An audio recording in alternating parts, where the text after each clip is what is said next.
Selamat sore sahabat-sahabat tani setanah air, bertemu kembali di Petani Kreatif Sibolang Seed. Kesempatan sore hari ini ya sahabat tani, saya akan memberikan pemaparan tentang uji coba dosis ya untuk amunisi baik itu nutrisi, baik itu pestisida yang berupa pestisida nabati ya, atau yang lainnya. Kalau untuk pestisida kimia tentu untuk dosis sudah tertera di label produk ya sahabat tani. Tapi kita ini akan memberikan penjelasan ya sahabat tani. Misalkan sahabat-sahabat tani memiliki POC ya yang dibuat sendiri, tapi takut ya untuk aplikasikan karena dosisnya belum dapat informasi yang akurat ya sahabat tani. Jadi kita mau uji coba, agak ada keraguan ya sahabat tani. Jadi ini akan saya bongkar sampai di mana ketahanan tanaman untuk dosis daripada POC yang pada umumnya ya, yang pada umumnya kita olah, mungkin kita dapatkan dari sumber-sumber melalui sahabat-sahabat tani, baik itu melalui grup-grup pertanian atau melalui channel-channel YouTube ya sahabat tani. Untuk kali ini kita langsung saja sahabat tani, tanpa basa-basi. Kita sudah siapkan di sini peralatan seadanya ya sahabat tani, karena laboratorium kita enggak ada ya sahabat tani. Kita hanya seorang petani pemula ya, kita hanya memiliki laboratorium ya seadanya. Laboratorium kita adalah lokasi tanam langsung ya. Tanaman kita akan menjadi laboratorium kita sebagai uji coba ya. Ini untuk persiapan penanaman CMK. Ini sudah dipasang pudas. Nanti kita akan share videonya setelah finish dulu ya. Ini masih 3/4 yang sudah finish. Nanti kita akan upload videonya dari tahap awal pengolahan lahan sampai panen ya, sampai panen. Oke, pada kesempatan kali ini kita kembali ke topik dosis terukur untuk aplikasi amunisi baik itu nutrisi maupun pestisida nabati. Oke sahabat tani ya, ini kita siapkan amunisi. Misalkan ya kita memiliki asam amino, PSB, nitro atau POC lain sahabat tani, yang ingin kita pastikan apakah tanaman memiliki ketahanan dan dampaknya positif untuk POC yang kita aplikasikan. Maka langkah-langkah yang akan kita ambil adalah sahabat tani ya. Ya, pertama-tama kita uji. Misalkan ini ya sahabat tani. Jadi kuncinya kita harus memiliki TDS ya, alat ukur larutan terlarut ya, dalam sebuah racikan amunisi organik. Nah ini sahabat tani nih, tempo hari asam amino berbahan keong emas ya. Nah jadi langsung saja kita masukkan ya, masukkan. Ini adalah air biasa ya, air biasa. Saya masukkan dulu 200 mili. Nah kemudian kita cek dulu ya sahabat tani, kita cek dulu berapa ppm yang dihasilkan dari 200 mili dengan kapasitas air 10 liter.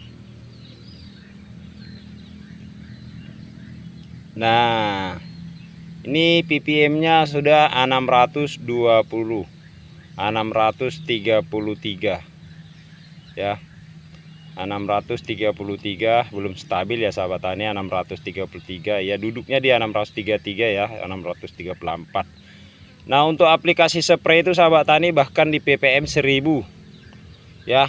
Untuk 1000 ppm masih aman, tapi jangan menggunakan AC. Perbandingan AC dengan ppm itu jauh berbeda ya sahabat tani ya. Kita gunakan ppm, jangan AC. Kalau kita punya TDS meter, TDS AC, kita gunakan ppm nya ya. Kalau menggunakan TDS AC lain lagi ceritanya, kita harus naikkan 2 kali lipat ya. Nah inilah kuncinya ya sahabat tani. Jadi untuk aplikasi spray itu bisa di angka sampai 1000, bahkan untuk tanaman yang sudah tua di angka 1.500 juga masih sanggup, tapi kita netralkan saja di angka 1.000 ya. Saya ambil angka tinggi. Jadi kalau kita menggunakan dosis daripada mulai main 300 ppm ya, 300 ppm sampai 1.000. Untuk fase vegetatif tanaman kita mainkan di angka 300 juga sudah bisa. Namun ada hal-hal yang perlu kita perhatikan, yaitu keasaman sahabat tani. Keasaman dari POC tersebut. Sebenarnya overdosis pada tanaman dengan aplikasi POC itu sering terjadi bukan karena kepekatan larutannya maka overdosis, tapi larutannya itu asam ya. Larutan asam sehingga ya terkadang ya tanaman kita jadi gosong ya sahabat tani, bukan karena tingginya tingkat nutrisi yang kita aplikasikan. Nah, untuk itu kita cek ya. Ya, ini pH-nya 7,52 ya. Sebenarnya ini kurang akurat ini TDS saya tempo hari waktu kalibrasi, ini ketinggian ya sahabat tani, nggak normal. Jadi ini kalau saya perhitungkan ya dengan yang sudah biasa saya ukur air biasa itu biasanya ppm-nya apa ya, pH-nya ya di angka 6,8 ya, 6,7 ya. Tapi ini air biasa saja ya sudah punya ppm di angka 7. Jadi kita turunkan satu angka ya. Ini untuk ini air biasa. Dia 7,5 ya, 7,5. Jadi sebenarnya ini 6,5 ya sahabat tani. Satu angka dia melenceng ya. Waktu kalibrasi ini kurang akurat saya kalibrasi tempo hari. Oke sahabat tani. Nah, misalkan kita ini sudah mendapatkan ppm seperti tadi ya. Ini coba lihat ya. Ini kita gunakan EC ya. Ini EC dia sudah 1274 ya. Sementara kalau kita gunakan ppm ini masih di angka 634 sahabat tani. Jadi 2 kali lipat ya. Jadi saya biasa menggunakan ppm ya. Kalau menggunakan EC juga bisa, tapi ya harus berpedoman kepada 2 kali lipat dari ppm ya sahabat tani. Jadi tadi saya mengatakan untuk di angka 1.000 masih aman. Nah, misalkan kita mau menggunakan asam amino itu, asam amino kita mau kolaborasi dengan PSB, boleh sahabat tani ya. Kita boleh ini PSB kita pakai misalkan 200 mili sahabat tani. Oke, 200 mili langsung saja kita masukkan ke dalam larutan asam amino yang sudah kita campurkan. Namun kita aduk kembali ya, kita aduk kembali.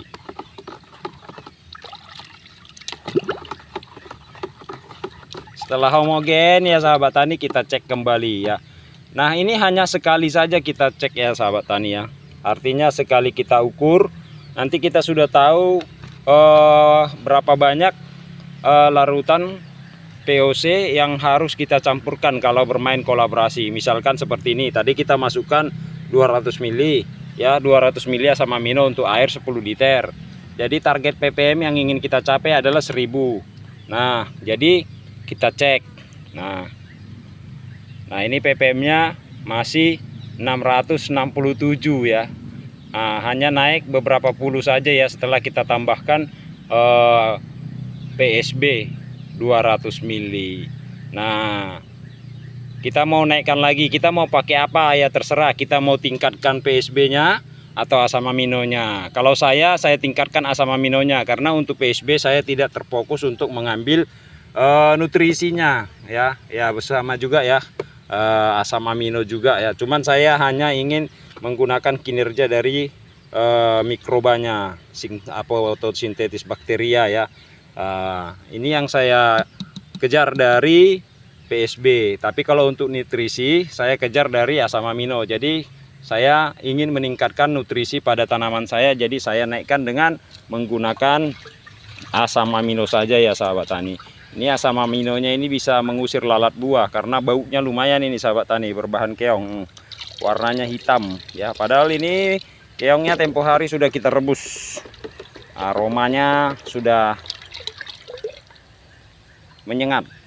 Tapi ini masih mending sahabat tani untuk mengurangi aroma busuk daripada bahan nabati hewani ya, maaf sahabat tani, hewani. Bisa campurkan bahan-bahan yang aroma harum, misalkan itu seperti itu nampak ya sahabat tani. Itu adalah kulit-kulit daripada kueni ya, kueni. Karena aroma kueni harum, bisa juga memperbanyak nenas ya sahabat tani. Jadi tergantung, kalau saya tidak begitu paksakan dia harus harum. Saya memang mengambil fungsi dari asam amino ini sekalian untuk mengantisipasi lalat buah pada tanaman ya sahabat tani. Jadi yang bau-bau dikit nggak apa-apa ya sahabat tani ya. Oke, kita ukur kembali ppm nya sahabat tani. Nah ini sahabat tani sudah di angka 1143 ppm ya sahabat tani.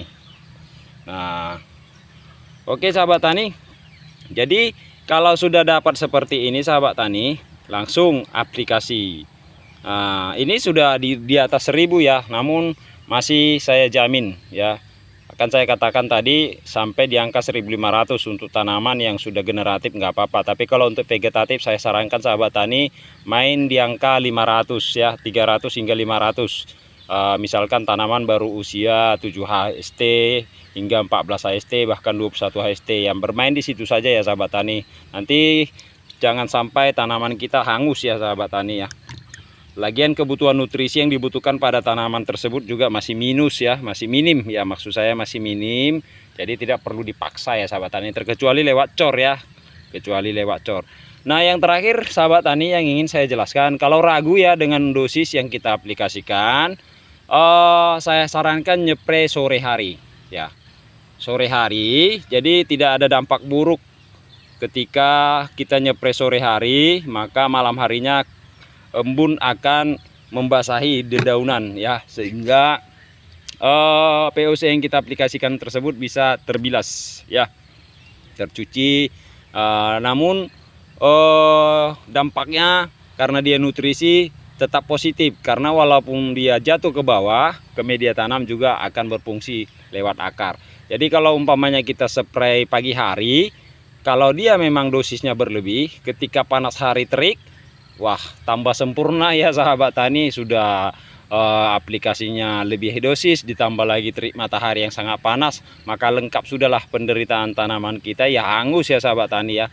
Jadi saya sarankan nyepraynya sore hari biar lebih aman kalau takut. Tapi mudah-mudahan dengan bocoran dari saya ini, spray pagi hari juga ini akan aman sahabat tani.